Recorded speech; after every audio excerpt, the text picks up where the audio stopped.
सहनाववतु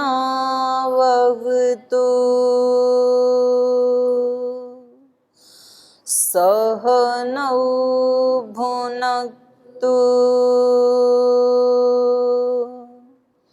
सह वीर्यं करवावहै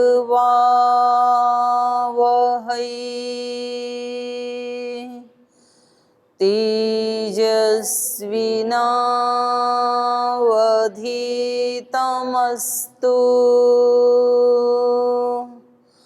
मा विद्विषावहै। ओम शांति शांति शांति।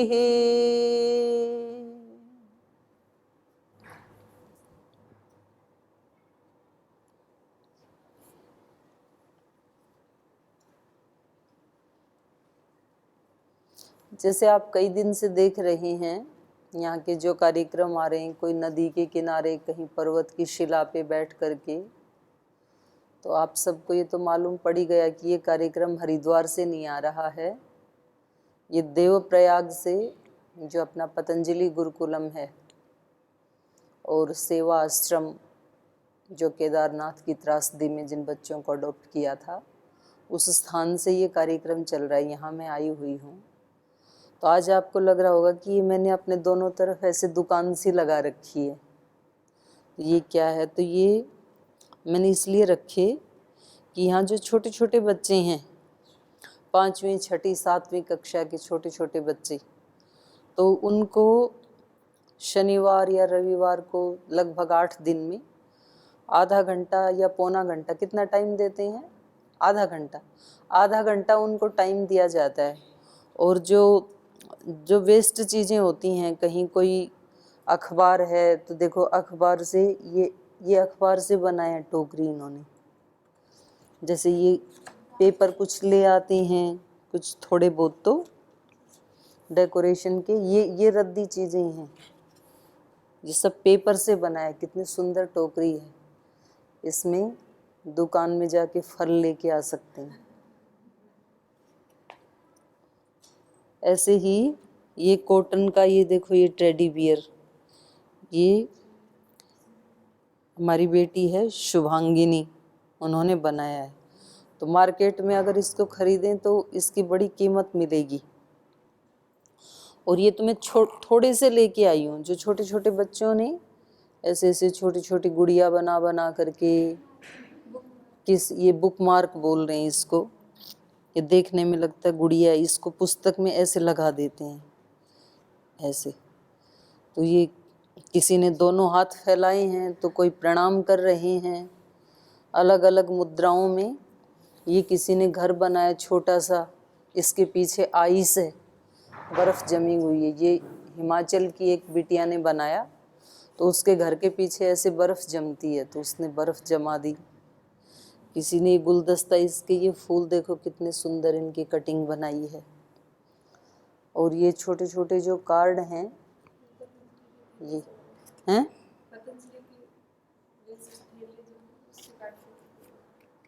अच्छा हाँ, जो भी यहाँ पर इनके पास वेस्ट मटेरियल हो जाता है, ये सब ऐसे कार्ड बनाते हैं, कितने सुंदर सुंदर देखो। तो ये मैं ये बताना चाह रही हूँ कि आधे घंटे में बच्चे मतलब उनको जल्दी जल्दी बनाना होता है, और कोई बहुत ज़्यादा उनके पास सामग्री नहीं होती है, तो भी एक जो सृजनात्मक बुद्धि है बच्चों की, तो ये इतने सुंदर सुंदर इन्होंने बनाए हैं। देखो ये देखो, ये कितना प्यारा सा बनाया है। आधे घंटे में ऐसे छोटे छोटे बच्चों का ऐसे बनाना। तो गुरुकुल में केवल कुछ लोग सोचते हैं यहाँ तो केवल संस्कृत रटवाई जाती है। संस्कृत भी रटते हैं, गीता, अष्टाध्यायी, धातु पाठ और वेद, दर्शन, उपनिषद, यहाँ इन सब का तो प्रशिक्षण दिया जाता ही है। उसके साथ साथ बच्चों को कंप्यूटर की विद्या, मैथमेटिक्स, साइंस, फिर स्पोर्ट्स, योगाभ्यास तो है ही हमारा मूल, फिर उसके साथ साथ ऐसा सृजन, फिर अपने आप बच्चे श्लोक बनाते हैं संस्कृत में, भजन बनाते हैं, कविताएं बनाते हैं। उन बच्चों को ये कहना पड़ता है कि अब सो जाओ, और फिर वो छिप छिप करके कहीं जो बाहर बरामदे की लाइट जल रही होती है उसमें बैठ करके वो सृजन करते हैं रात को कि मैं आधा घंटा कम सोऊं तो चलेगा, पर जो मेरे माइंड में कविता आ रही है उसको मैं अभी लिख लूं। तो ये जो है ये गुरुकुल में ही मिल सकता है। गुरुकुल के बच्चे जो हैं, बाहर की जो शिक्षा व्यवस्था है उसमें बच्चे बड़ी मुश्किल से अपना स्कूल टाइम पूरा करके जब घर में आते हैं तो ऐसे निढाल होकर के आते हैं कि उसके बाद थोड़ी सी देर तो उनका मूड ऑफ रहता है। ऐसे बोलते हैं कि अभी मम्मा बात मत करो, अभी मैं बहुत थका हुआ हूँ, अभी मुझे टेंशन हो रही है, अभी मेरे को सर दर्द हो रहा है, पैर दर्द हो रहा है। और इनको जब पढ़ाई से छोड़ते हैं तो ये ऐसे ऐसे काम करते हैं। तो ये अंतर है गुरुकुल की शिक्षा पद्धति में और अपनी मॉडर्न एजुकेशन में। यहाँ बच्चे हमेशा ऊर्जा से भरे रहते हैं और कुछ नया सृजन करने के लिए उनके पास टाइम इतना कम है, क्योंकि उनको यज्ञ हवन भी करना है, संध्या भी करनी है, ध्यान भी करना है, और फिर पूरा CBSE का जो सिलेबस है वो भी उनको पढ़ना है, उसके अतिरिक्त वैदिक भी पढ़ना है। तो आपको भी शायद ये अच्छा लगेगा कि गुरुकुल में कैसी शिक्षा दी जाती है। और हमारी जो प्राचीन शिक्षा प्रणाली थी वो ऐसी ही थी। हमारे यहाँ पर रोजगार ढूंढने वाले नहीं बनते थे, रोजगार देने वाले बनते थे। आजकल तो BA MA PhD करके अगर उनको रोजगार नहीं मिलता है तो फिर वो आत्महत्या कर लेते हैं। और हमारे प्राचीन काल में गुरुकुलों में जो जीरो टेक्नोलॉजी की चीज़ें हैं वो गुरुकुल में सिखाई जाती थी बनाना, जैसे साबुन है, चटाई है, छोटी छोटी चीज़ें, दरी है बिछाने के लिए, वो सब बच्चे बनाते थे। और हमारे यहाँ से चुरा करके चाइना ले गया। आज जो खिलौने आते हैं वो चीन में ऐसा है शिक्षा पद्धति कि बच्चे जो स्कूल में पढ़ते हैं तो उनके स्कूल के बाहर एक शॉप होती है, बच्चे जो भी बनाते हैं वो उसमें रखा जाता है उस दुकान में, और बच्चों के लिए कंपलसरी है वो वहीं से ही खरीदेंगे। तो अब की बार तो हमारे प्राइम मिनिस्टर ने भी, माननीय मोदी जी ने भी इस बात को बल दिया कि अपने जो कुटीर उद्योग हैं, स्वदेशी वस्तुएं हैं, उनको हमें गौरव भी देना है। और आत्मनिर्भर बनाने का एकमात्र यही तरीका है। पहले लोग सोचते थे कि स्वामी जी ऐसे बोलते हैं, लेकिन स्वामी जी कोई अपने लिए ऐसे नहीं बोलते हैं।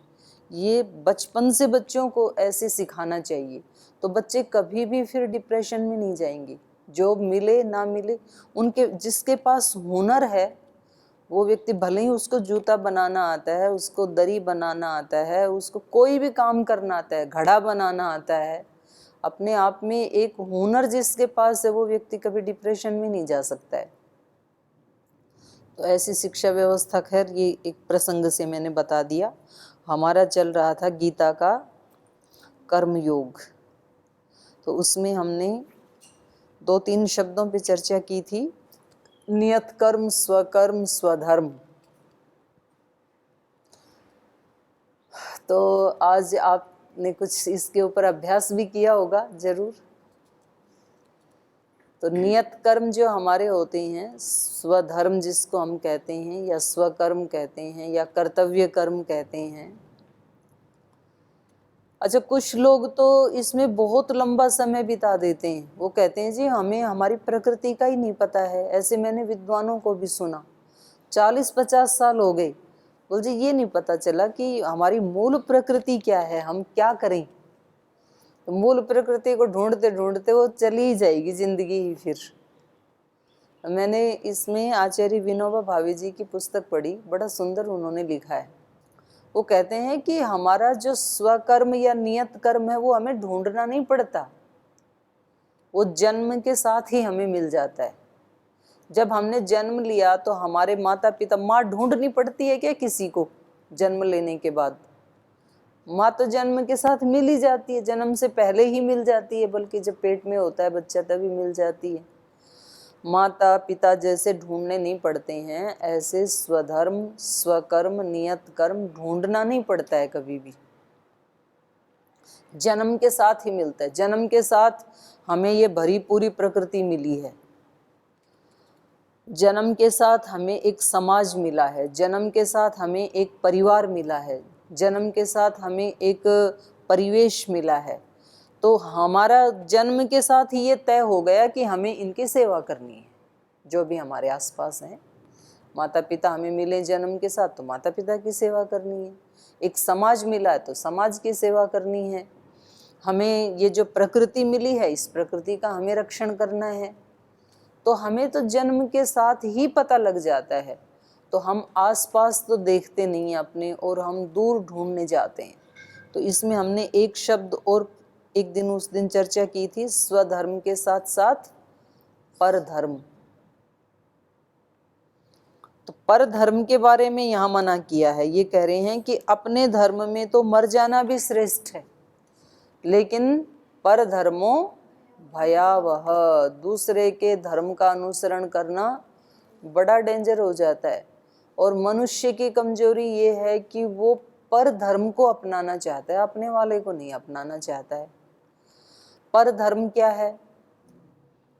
पर धर्म ये है कि जैसे जो फिल्म आदि में काम करते हैं, फिल्म इंडस्ट्री में काम करते हैं, तो उनकी जॉब होती है थोड़ी देर के लिए, उनको जितनी देर भी शूटिंग करनी है ना, तो उनको वैसे कपड़े पहनने हैं, उनको वैसा डांस करना है, वैसी एक काल्पनिक कहानी बनाते हैं, किसी का किसी के साथ प्रेम होता है, फिर वो ऐसे भाग जाते हैं, फिर शादी करते हैं, फिर कहीं कोई आपत्ति आती है, फिर कोई एक ऐसा भगवान जी की मूर्त बनाते हैं, फिर कोई छोटा बच्चा प्रे करता है, फिर तुरंत भगवान जी खुश हो जाते हैं।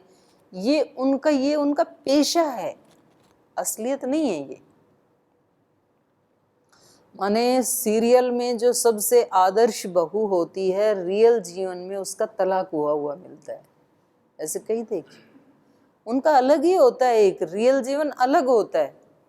और हम क्या करते हैं, उनको आदर्श मान के, उसने कैसे कपड़े पहने थे, उसकी कैसी पैंट थी, उसकी कैसी शर्ट थी, उसकी हेयर स्टाइल कैसी थी, उसका बोलने का अंदाजा कैसा था, उसने उस फिल्म में क्या स्टोरी में कैसा रोल किया था, वो हम अपने असली जीवन में करने लगते हैं, और वो हमारे लिए फिर भयावह हो जाता है, क्योंकि हम अपने वाले को भूल ही जाते हैं फिर। तो हम दूसरे के धर्म का कभी भी अनुसरण ना करें, ये गीता का आदेश।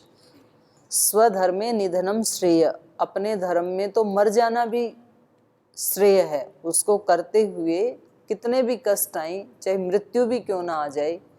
अब एक व्यापार करने वाला व्यक्ति है, उसकी रुचि, वो ऐसे वैश्य परिवार में पैदा हुआ है, उसकी रुचि है व्यापार करना, तो अब वो व्यापार को ईमानदारी से यदि 12, 14, 18 घंटा करेगा, और फिर उस धन को वो परोपकार में लगाए, सेवा में लगाए, तो ऐसे करते करते, और वो ये सोचे कि मेरे लिए तो यही पूजा है, यही मेरा धर्म है, तो वो बहुत जल्दी भगवान को प्राप्त कर लेगा।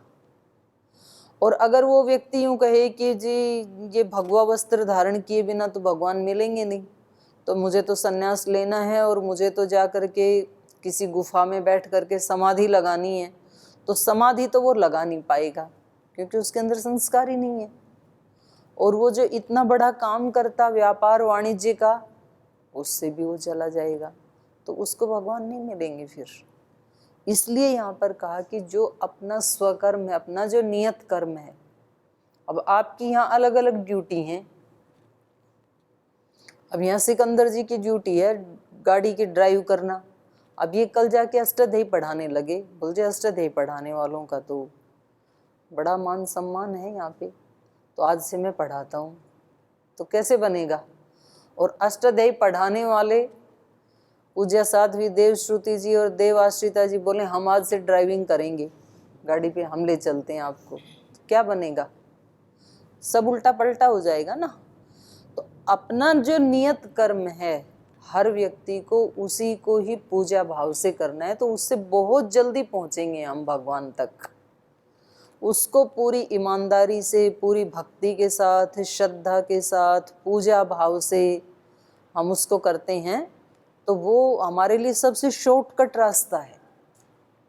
अब एक व्यक्ति में कोई अलग गुण है, एक व्यक्ति में अलग गुण है, एक व्यक्ति में संगीत का गुण है, एक व्यक्ति में नृत्य कला है, एक व्यक्ति में सफाई की कला है, एक में पढ़ाने की कला है। तो जैसे जो पढ़ाने वाले हैं तो वो रोजाना ये सोचें कि भाई हमें कितना श्रेष्ठ मानव का निर्माण हम कर सकते हैं। हम यहाँ गुरुकुल में आए हैं, भगवान ने हमारे लिए ये एक कर्तव्य कर्म निर्धारित कर दिया है। जितना ऊंचा अध्यापकों का जीवन होगा उतने उच्च कोटि के वो स्टूडेंट तैयार कर पाएंगे। आप बच्चों को कुछ भी नहीं दिखाएंगे, लेकिन आप कब सोते हैं, कब उठते हैं, आपके दिमाग में क्या चल रहा होता है, आप खाने पीने में कितने संयमी हैं, आप व्यायाम में, प्राणायाम में, ध्यान में कितनी नियमितता है, आपके मन में कितनी पवित्रता है, आपके कितने ऊंचे विचार हैं, वो बच्चे देख नहीं पाएंगे, लेकिन वो जरूर उनके ऊपर इफेक्ट पड़ेगा। जितना जितना ऊंचा जीवन होगा अध्यापकों का। इसलिए हम तो बचपन में देखते थे, दीवारों पे एक स्लोगन लिखा होता था स्कूल में, अध्यापक वह दीपक है जो स्वयं जलकर दूसरे को प्रकाश देता है। तो अध्यापक बनना इस संसार का सबसे बड़ा काम है, सबसे टफ काम है, आचार्य बनना, अध्यापक बनना, टीचर बनना। क्योंकि प्रोडक्ट्स का निर्माण तो कोई भी कर देगा, लेकिन इंसान का निर्माण करना छोटा काम नहीं है, तो बहुत बड़ा काम है। एक माँ जो निर्माण करती है ना, तो उसमें कितनी पेशेंस होती है, कितना त्याग करती है, वो कितना बलिदान करती है, और तब भी वो उसको फिजिकली निर्माण कर सकती है वो। लेकिन जो आंतरिक निर्माण होता है उसका, द्विज, दूसरा जन्म देना, इसीलिए द्विज कहते हैं। वो स्नातक हो जाते हैं ना, तो हमारे यहाँ वैदिक परंपरा में उसको कहते हैं द्विज, उसका दूसरा जन्म। ये दूसरा जन्म गुरु देता है। तो अब आप सोचिए गुरु की कितनी बड़ी भूमिका है। तो जो इस भाव से जब आप बच्चों को पढ़ाएंगे यहाँ, तो बच्चों का तो कल्याण होगा सो होगा ही, आपका उससे पहले हो जाएगा। क्योंकि बच्चों का निर्माण करने के लिए पहले हमें अपने जीवन को उतना उन्नत बनाना पड़ेगा। यदि अध्यापक बोलें कि बच्चों सुबह सुबह व्यायाम प्राणायाम करना चाहिए और बच्चों को तो भेज दें योग भवन में, और अध्यापक उठें 7 बजे, फिर बच्चे नहीं करेंगे, फिर बच्चे नहीं बन पाएंगे। आपको भले ही आप योग भवन में नहीं जाएं, लेकिन आपको करना चाहिए और करना पड़ेगा, तब आप उनका निर्माण कर सकते हैं। आप अंदर से कितने निष्कपट हैं, आप कितना ईमानदारी से काम करते हैं, कितना ऊंचा आपका विचार है कि हम इस देश को यहाँ से, उनसे पूछा था स्वामी श्रद्धानंद जी से, जब वो गुरुकुल में बच्चों को तैयार करते थे, तो एक दिन वो ऐसे भाषण दे रहे थे, बोले मैं यहाँ से ऐसे एटम बम तैयार करूँगा कि जो सारे देश में उसको दुष्टता का नाश कर देंगे। और किसी ने सुन लिया, रिकॉर्डिंग कर ली और वहाँ जा कर के रिपोर्ट कर दी, भाई यहाँ तो बम बनाए जाते हैं। तो आ गई पुलिस वहाँ पे, हैं, अंग्रेजों का शासन था उस समय, गुलाम था देश, भाई यहाँ तो एटम बम बनाए जाते हैं। तो सब चेक किया कि कहीं कोई मिट्टी पड़ी हो, ये किससे बनाते हैं। तो फिर कुछ तो मिला नहीं वहाँ पे। गुरुकुल में क्या मिलने वाला था, पुस्तकें मिलने वाली थी, रहल मिलने वाली थी, और क्या मिलेगा। बोल जी आपकी ये रिकॉर्डिंग हमारे पास क्लिप आई है, अब आप हमें सच सच बताओ कि आप ये एटम बम कहाँ बनाते हो, और नहीं तो हम सबको गिरफ्तार करके ले जाएंगे आपको। तो स्वामी श्रद्धानंद जी ने कहा आओ मैं दिखाता हूँ आपको। तो लेके गए अपने बाल सभा में, और वो सारे ब्रह्मचारी दिखाए, बोले ये हैं एटम बम, ये एक एक ऐसा बनेगा कि ये करोड़ों करोड़ों का उद्धार कर देगा। और ऐसे श्रद्धेय स्वामी जी महाराज के जीवन को हम देख सकते हैं। उन्होंने करोड़ों लोगों का उद्धार किया। एक भी बच्चा ऐसा बन गया तो आप सोचो कि उसमें आपको कितनी खुशी मिलेगी। तो अध्यापक का स्वधर्म क्या है? अपने चरित्र का निर्माण करना, तो स्वतः ही बच्चों के चरित्र का निर्माण होगा।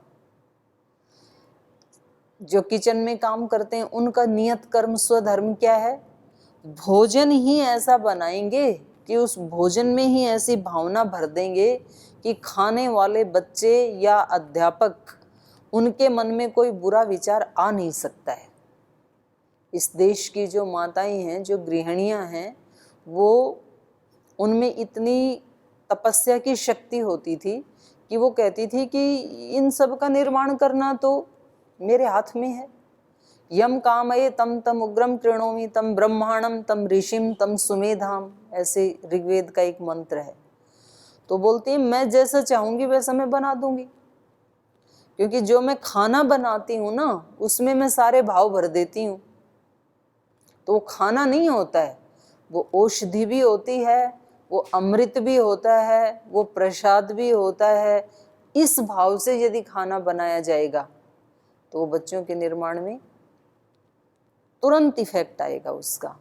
और यदि बनाने वाला ही टेंशन में है और उसको लगता है कि भाई मुझे तो अपनी ड्यूटी पूरी करनी है, तो फिर खाने वाले भी ऐसे ही करेंगे। फिर तो सबका प्रभाव पड़ता है। हम सब ने मिलके ये सृष्टि बनाई है, जैसी भी है, अच्छी है या बुरी है। हम दूसरों को दोष देते रहते हैं हमेशा। रोड पे जाते हैं, रोड में कहीं खड्डा आता है तो हम फिर वहाँ के, यहाँ का एमएलए कौन है, यहाँ का एमपी कौन है, यहाँ के प्रशासन में डीएम कौन है, सब चोर इकट्ठे हो गए हैं, सब डकैत इकट्ठे हो गए हैं, हम उनको ब्लेम करते हैं। क्या हमें कभी लगता है कि ये खड्डे बनाने में हमारा भी योगदान है? लगता है कि नहीं लगता है? जी हमारा क्या योगदान है? हमने कहाँ खड्डे बनाए? जिन लोगों को उस पद पे बिठाया उनको किसने बनाया? हमने ही बनाया ना। तो क्यों नहीं हमने सोच समझ के अच्छे व्यक्ति को बनाया? जिस दिन देश की प्रजा जागरूक हो जाएगी उस दिन राजा तो अपने आप ही बदल जाएगा। दोनों बातें साथ साथ चलती हैं। ये भी एक लोकोक्ति आती है, यथा राजा तथा प्रजा। जैसा राजा होगा वैसी प्रजा बन जाएगी। मोदी जी ने कहा कि स्वच्छ भारत होना चाहिए, तो बच्चे भी अवेयर हो गए। आजकल वो डालते नहीं हैं, और कभी बड़े डालें तो बच्चे मना कर देते हैं अपने माँ बाप को कि ऐसे मत डालो कूड़ा। मोदी जी ने कहा है स्वच्छता अभियान चलाना है। तो यथा राजा तथा प्रजा, और यथा प्रजा तथा राजा ये भी होता है। जैसी प्रजा होगी, क्योंकि प्रजा को चुनना ही नहीं आता है, तो प्रजा किसी को भी वोट दे देती है, तो फिर वो तो ऐसे ही काम करेंगे। तो बात हम यहाँ किसकी कर रहे थे? नियत धर्म की कर रहे थे। हमारा जो धर्म है उसको हम इतनी अच्छे से कर सकते हैं कि हमारा संसार भी बड़े आनंद से चले, इसमें भी परेशानी ना हो, और उसके साथ साथ ही हमें प्रसाद भी मिल जाए। मतलब काम को करते करते ही आनंद आ जाए। अब काम को करते करते ही फल मिल गया तो अब फल के ऊपर दूसरा फल क्या लगेगा? जिस बच्चे ने ये बनाया ना, उसको बनाते बनाते ही इतनी प्रसन्नता मिल गई, तो अब इसके बाद उसको किसी फल की इच्छा नहीं है। आदमी का काम ऐसा होना चाहिए कि उसको करते करते ही इतना आनंद आ गया कि अब अतिरिक्त कुछ पाने की जरूरत ही नहीं है, वो मिल जाए वो बोनस है। ऐसे हमारे काम होने चाहिए। सैलरी मिलेगी वो बोनस है, लेकिन पढ़ाते पढ़ाते ही इतना आनंद आ जाए।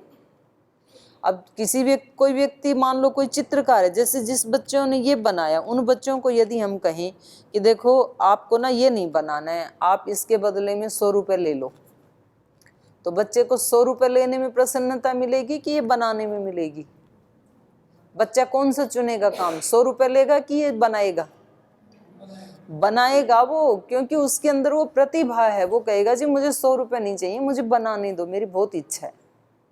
आप किसी खिलाड़ी को कहो कि भाई आप इसके बदले में 5,000 रुपये ले लो, लेकिन आपको खेलना नहीं है, तो कहेगा जी आप अपने 5,000 रुपये रखो, लेकिन मैं खेलूंगा जरूर। कोई व्यक्ति किसी के अंदर से कविता आ रही है और उसको कहें आप कविता मत बनाओ, कविता मत गाओ, आप 100 रुपये ले लो, तो क्या कहेगा? बोल जी आप अपनी 100 रुपये अपने पास रखो, लेकिन मेरी इसको हुनर को मत छिपाओ आप। तो हमें काम करते हुए एक कवि को कविता बनाने में या गाने में जो आनंद आता है, एक चित्रकार को चित्र बनाने में जो आनंद आता है, एक किसान को आप बोलो भी हल नहीं चलाना, फसल नहीं बोना, आपकी फसल के जितने रुपए आएंगे ना उतने रुपए आप ले लो हमारे से, आपको खेत में नहीं जाना। वो बोलेगा जी खेत में गए बगैर तो मैं नहीं रह सकता हूँ, क्योंकि उसके अंदर वो गुण है, उसको प्रसन्नता मिलती है वो काम करने से। तो जो हमारे कर्तव्य कर्म होते हैं, नियत कर्म होते हैं, उसको करते हुए हमें उतनी प्रसन्नता मिल जाए यदि, तो समझ लेना कि हमने अपने काम को ठीक से किया। आगे के लिए प्रसन्नता नहीं ढूंढनी है, पेंडिंग नहीं करनी प्रसन्नता को कि चलो जी पहले तो जल्दी जल्दी ये सिलेबस निपटा देते हैं, फिर उसके बाद जाके कमरे में थोड़ा सा ध्यान करेंगे, फिर थोड़ा सा पूजन करेंगे, तब कहीं मन शांत होगा। यही तो हो रहा है आज की तो शिक्षा व्यवस्था में। व्यक्ति जो 7-8 घंटे ड्यूटी करता है तो इतना थक करके आता है कि आधा घंटा तो फिर वो जाके सोफा पे लेट जाता है और बच्चों को कहता है कि अभी मेरे से बात मत करो, अभी मेरा दिमाग ठीक नहीं है। फिर थोड़ी उसको चाय पिलानी पड़ती है, फिर थोड़ा सा उसको नमकीन खिलानी पड़ती है, तब कहीं जाके वो चार्ज होता है, तब वो बच्चों से बात करता है फिर। तो इसका मतलब 8 घंटे आपने पूजा नहीं की, 8 घंटे आपने जो किया वो आपने नियत कर्म नहीं किया, योग नहीं किया फिर आपने। तो ये हमें भगवान कृष्ण ने इतना अच्छा तरीका बता दिया कि आप जो भी कर्म कर रहे हैं उसको करते करते ही आप आनंद से भर सकते हैं। ये हमने चर्चा की थी। तो आज आप बताइए, आप में से कौन ये शेयर करेंगे कि आज पूरे दिन में, पूरे दिन मतलब 5 बजे तक, किस काम को करते हुए आपको ये याद रहा कि ये मेरा नियत कर्म है और मैं इसको पूजा भाव से कर रहा हूँ और उसको करके आपको बहुत आनंद आया? तो क्या कोई शेयर करेंगे इस बात को? हाँ जी, बहनों में से कोई है आज का अनुभव सुबह से अब तक का? सारे काम नहीं, कोई 1-2 काम में आपने ऐसे सोचा हो। हाँ जी अणिमा जी।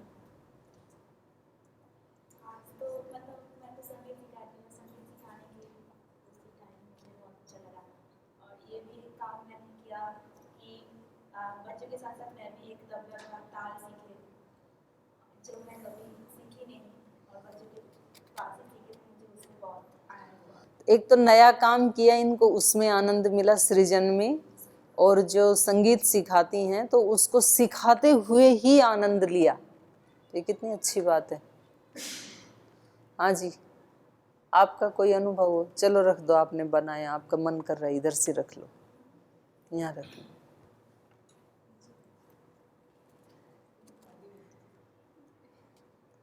कोई अनुभव है आपका? सुबह से कभी आपको ध्यान आया हो कि आज तो गीता के अनुसार सेवा करनी है मेरे को?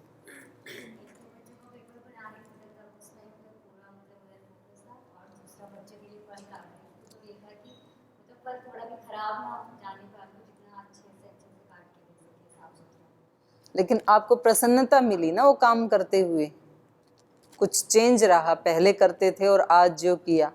तो जब हम अलर्ट रहेंगे और ऐसा सोचते हैं, तो जैसे बच्चों के लिए फल काट रहे थे, उनके लिए पेपर बनाया, तो उसी समय ये लगा कि मुझे अपने इसी काम को पूजा बनाना है।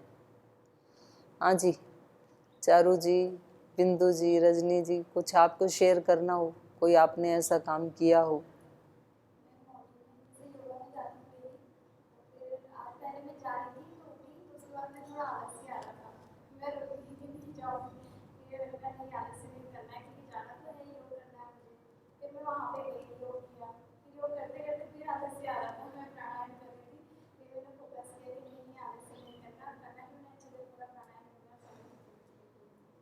इसका मतलब अपने मन को पकड़ने की एक आ गई ना टेक्निक। कल बताया था कि अपने कर्तव्य कर्म में प्रमाद नहीं करना, आलस्य नहीं करना, उसको छोड़ना नहीं कभी भी।